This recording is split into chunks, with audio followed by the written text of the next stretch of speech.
Yes, good morning to all of you. Myself Amit आसमी, मैं आपका maths का टीचर और हम 11th क्लास के बारे में देख रहे हैं। 11th क्लास में चैप्टर 3 है ट्रिग्नोमेट्री। तो ट्रिग्नोमेट्री के बारे में 10th क्लास में आप लोगों ने पढ़ा था, वैल्यू फाइंड करना, क्वेश्चन को प्रूव करना, ये सब देखा था। पर यहाँ पर देखो थोड़ा सा ब्रीफली बता रहा हूँ मैं कि सबसे पहले डेफिनेशन क्या है ट्रिग्नोमेट्री की, फिर उसकी बात करते हैं। और ट्रिग्नोमेट्री में हम एंगल्स को कैसे रिप्रेजेंट करते हैं उसकी बात करते हैं। तो देखो measurement of angles of triangle is called trigonometry. मतलब ट्रिग्नोमेट्री में ट्रायंगल जो होता है उसके जो तीनों जो एंगल होते हैं उसके एंगल्स को मेजरमेंट करने को हम क्या बोलते हैं, ट्रिग्नोमेट्री। और यहाँ पे एंगल को हम जो रिप्रेजेंट करते हैं, एक तो करते हैं डिग्री से, जो आप लोगों ने पढ़ा पहले 10th क्लास में, एक होता है रेडियन से और एक होता है ग्रेडियन से। बट हमारे कोर्स के हिसाब से देखा जाए, इस कोर्स में 11th क्लास में डिग्री और रेडियन को ही रिप्रेजेंट किया गया है, मतलब ग्रेडियंट को यूज नहीं किया गया, ये ध्यान। और आगे ये कि यहाँ पर 1 डिग्री में ये बात ध्यान रखना, 60 ये जो लिखा हुआ है 1 डेश, इसका मतलब ये शो कर रहा है मिनट। मतलब 1 डिग्री में कितने मिनट होते हैं, 60 मिनट होते हैं। और 1 मिनट में कितने डबल डेश नजर आ रहा है, इसका मतलब ये क्या शो कर रहा है, ये सेकंड को शो कर रहा है। मींस मिनट को, डिग्री को अगर मिनट में कन्वर्ट करना है तो 60 से मल्टीप्लाई करते हैं, अगर मिनट को अगर सेकंड में कन्वर्ट करना है तो 60 से मल्टीप्लाई करते हैं। और कन्वर्जन देखते हैं हम जैसे कि अगर मान लो मैं एंगल को डिग्री टू रेडियन में कन्वर्ट करना है या फिर रेडियन टू डिग्री में कन्वर्ट करना है, मल्टीप्लाई करना है किससे, पाई अपॉन 180 से। और अगर मान लो रेडियन टू डिग्री में कन्वर्ट करना है तो क्या करना है, 180 अपॉन पाई से मल्टीप्लाई। और ये बात है ना, पाई की जो वैल्यू जो गिवन होती है, जो क्वेश्चन को हम करेंगे उसमें पाई की वैल्यू होती है 22/7 और अब क्या देखा होता है 180 डिग्री। तो हमारा जो मेन जो एक्सरसाइज हम पढ़ेंगे इसके अंदर 3.1, उसमें हम ये देखेंगे कि एंगल्स को कैसे हम चेंज करते हैं, मतलब कन्वर्ट कैसे करते हैं डिग्री टू रेडियन और रेडियन टू डिग्री। देखो इस एक्सरसाइज के क्वेश्चन की बात करते हैं। सबसे पहले एग्जांपल देखते हैं। हमारे पास क्वेश्चन दे रखा है 40 डिग्री 20 मिनट है, इसको हमें कन्वर्ट करना है, मतलब हमारा एंगल दे रखा है रेडियन में और डिग्री में दे रखा है और इसको कन्वर्ट करना है रेडियन में। मतलब हमारा आंसर में क्या होगा, पाई का यूज होना चाहिए, तो हमारा जो आंसर होगा वो रेडियन में रहेगा। तो देखो 40 डिग्री 20 मिनट, इसको पहले प्योरली 20 मिनट जो दे रखा है इसको पहले पूरा क्वेश्चन जो डिग्री में होना चाहिए। तो देखो क्या हो जाएगा, 40 डिग्री एसेंस है क्या, 20 मिनट को डिग्री में चेंज करेंगे तो क्या करेंगे, 60 का डिवाइड कर दो, क्योंकि डिग्री को अगर मिनट में कन्वर्ट करते हैं तो मल्टीप्लाई करना, और मिनट को अगर डिग्री में कन्वर्ट करना है तो क्या करोगे, 60 से डिवाइड करोगे। इसको सॉल्व किया तो फाइनली अपने पास आया 41/3, अपने पास ये मिल गया। अब इसको सोल्व किया तो कितना आया, 121/3। मतलब ये हमारा पूरा जो एंगल है ये किसमें आ चुका है, ये डिग्री में आ गया। अब क्या करना है, 121/3 इसको किससे मल्टीप्लाई करोगे, पाई अपॉन 180 से, क्योंकि हमारे आंसर में पाई का होना जरूरी है। तो देखो कुछ भी कैंसिल आउट नहीं हो रहा, तो फाइनल आंसर क्या हो गया, 121 pi upon 540 radian, that's your answer. ऐसे एक्सरसाइज पे और भी क्वेश्चन है जो आपको होमवर्क में करने हैं। एक्सरसाइज 3.1 का 1 और फर्स्ट सेकंड क्वेश्चन करना है। इसमें यही है, डिग्री टू रेडियन और रेडियन टू डिग्री। ऐसा एग्जांपल और लेते हैं, जैसे दे रखा है 6 रेडियन हमारे को दे रखा है, इसको कन्वर्ट करना है डिग्री में, और हमारे को दे रखा है कि पाई की वैल्यू क्या यूज करनी है, 20/2/7। तो देखो क्या हो जाएगा, 6 × 180 अपॉन पाई मल्टीप्लाई करो, देखो क्या हो गया, 180 अपॉन पाई की वैल्यू 22/7। अब इसको सॉल्व करते हैं, देखो ये 11 टाइम कट गया, ये 90 टाइम कट गया, मल्टीप्लाई करते हैं, देखो 6 × 90 to 7, 630 अपॉन 11। इसको सॉल्व किया, 0 मल्टीप्लाई करो, 6 3 जाए 18, 3780 अपॉन 11। मतलब ये जो पूरा जो पार्ट है ये किसमें आ चुका है, ये भी ये रेडियन है पूरा। तो देखो रेडियन है, अब इसको हमने मल्टीप्लाई कर दिया, बट हमें आंसर जो है ये पूरा जो आंसर है डिग्री में आ रहा है। अब इसमें मिनट भी आएगा और इसके अंदर सेकंड भी आएगा, तो क्या करोगे, इसमें इसका डिवाइड करो। तो देखो इसमें इसका डिवाइड करते हो तो देखो पूरी बार कितनी जाता है, देखो 3780, इसमें हमने 11 का डिवाइड किया तो देखो कितना आया, 3 टाइम, ये 4 टाइम, ठीक है, तो अपने पास क्या बचा ये, तो 7/11 मतलब 343 क्या बचा अपने पास 343, ये तो हो गया डिग्री में। 7/11 आया अपने पास, तो देखो 7/11 भी डिग्री में, तो इसको क्या करोगे, इसको कन्वर्ट करना पड़ेगा हमारे को मिनट में, तो देखो किससे मल्टीप्लाई करोगे 60 से मल्टीप्लाई कर देंगे। इसको सोल्व किया तो 343 डिग्री प्लस इसको से मल्टीप्लाई किया तो कितना हो गया 420/11, देखो 343 डिग्री प्लस इसमें इसका डिवाइड किया, तो ये जो अभी जो आंसर आ रहा है ये भी किसमें आ रहा है, ये मिनट में आ रहा है। तो देखो क्या हो गया 3 टाइम गया 2 टाइम, तो ये 38 मिनट हो गया, प्लस अपने पास क्या बचा 2/11 बचा, तो 2/11 भी किसमें है, मिनट में। तो देखो ये प्योर आंसर आ चुका है, ये मिनट में आ चुका है। अब लेकिन ये फ्रैक्शन में आ रहा है, तो उसको भी क्या करेंगे 60 से मल्टीप्लाई करेंगे तो आंसर आ जाएगा सेकंड में, तो क्या हो जाएगा 343 डिग्री प्लस 38 मिनट, तो इसमें क्या करोगे 2/11 इसका मल्टीप्लाई करा 60 का, तो एप्रोक्स हमारा आंसर बैठेगा 343 डिग्री 38 मिनट, और ये बन जाएगा अपने पास 11 सेकेंड। तो ये जो क्वेश्चन है वो रेडियन से डिग्री में आ चुका है, और ये वाला था डिग्री टू रेडियन में आ गया। अब होमवर्क में आपको ये करना है, क्वेश्चन फर्स्ट और सेकंड करना है एक्सरसाइज 3.1 का, ओके।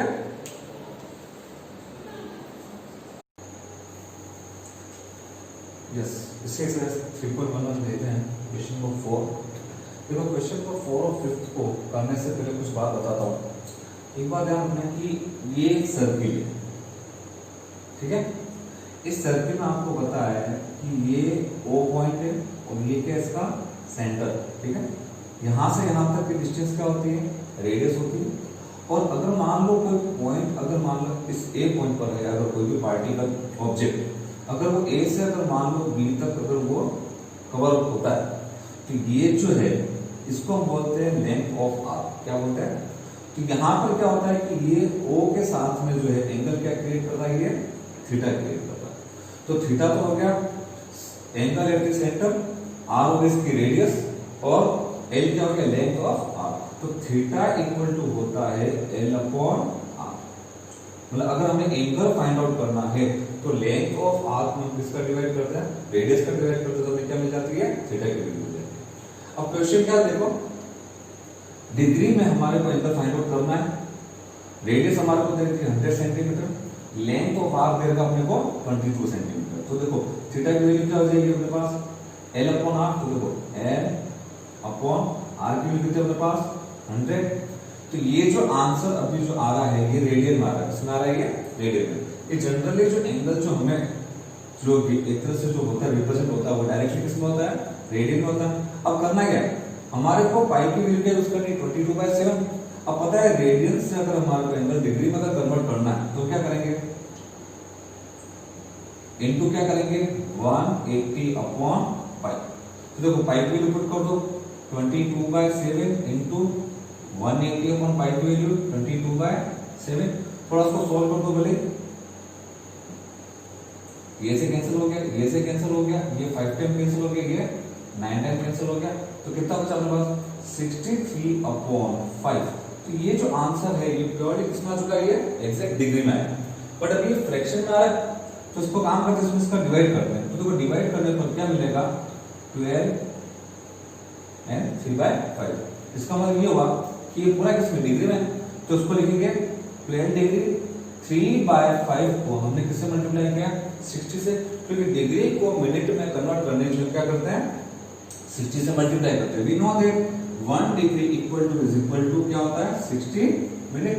तो क्या हो जाएगा आंसर 12 डिग्री, ये से कैंसिल कर दो, तो ये हो गया 36 मिनट, ये आपका फाइनल आंसर। इसी तरह का एक और क्वेश्चन है, हमारे पास डायमीटर गिवन है 40 सेंटीमीटर, लेंथ ऑफ कॉर्ड दे रखी है 20 centimetre and length of minor arc हमें निकालना। तो देखो मैंने यहाँ पे डायग्राम बनाया, यहाँ पे देखो ये ए बी लाइन इसकी कॉर्ड है, ये ए बी कॉर्ड हो गई, ये कॉर्ड कितने सेंटीमीटर है 20 सेंटीमीटर है, डायमीटर दे रखा 40 सेंटीमीटर, इसका मतलब रेडियस जो होगी वो कितनी होगी 20 सेंटीमीटर होगी। तो देखो ये इसका सेंटर पॉइंट है, इसको इससे ज्वाइन किया, इसको इससे ज्वाइन किया, मतलब ये 20 सेंटीमीटर, ये 20 सेंटीमीटर, ये भी कितना 20 सेंटीमीटर।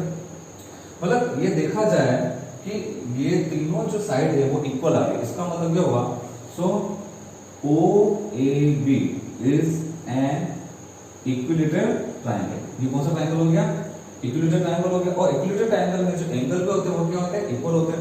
मतलब ये एंगल या ये एंगल बोलो, तीनों जो एंगल होंगे वो क्या होंगे, इक्वल होंगे। तो यहां पे देखो थीटा की वैल्यू क्या हो जाएगी, L/R, वही फॉर्मूला, ठीक है। तो थीटा का फॉर्मूला अगर L/R है, अब हमें निकालना क्या है, -R निकालना। इसका मतलब L की वैल्यू क्या हो जाएगी, थीटा इंटू R।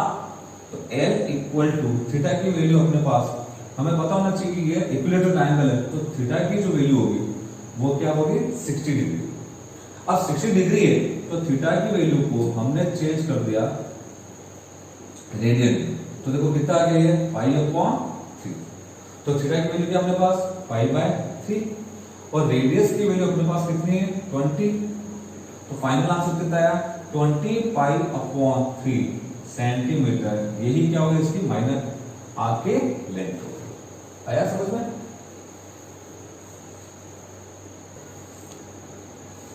देखो इसी एक्सरसाइज का क्वेश्चन नंबर 6 है।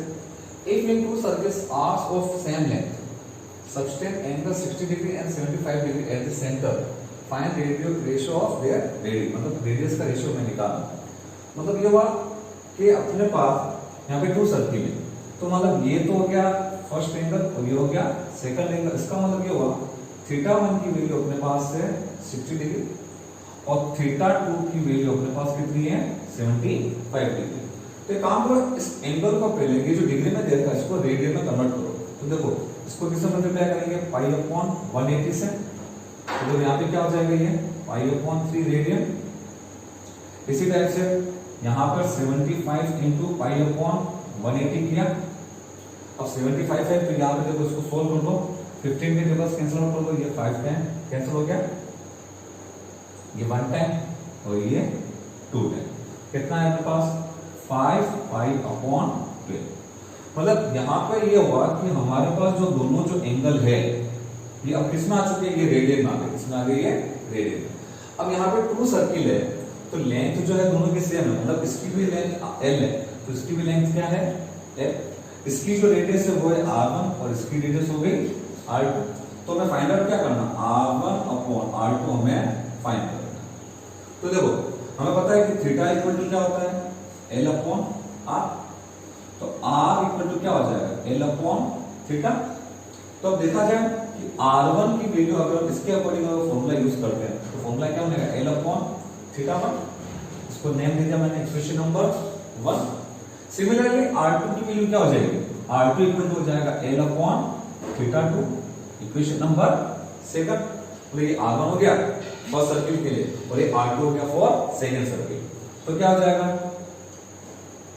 1 में 2 का डिवाइड करो तो देखो क्या हो जाएगा, R1/R2 निकाला तो क्या हो जाएगा, L/θ1 बाय L/θ2। ये से कैंसिल हो गया तो θ2 ऊपर चले जाएगा, क्या बचा हमारा, θ2/θ1। तो देखो θ2 की वैल्यू अपने पास क्या है, 5π/12 और हमारे पास θ1 की वैल्यू अपने पास क्या है, π/3। इसको थोड़ा सोल्व करो तो देखो ये से कैंसिल हो गया, ये से कैंसिल हो गया। तो फाइनल आंसर क्या आया, 5/4। मतलब 5:4 it is the ratio of their radius.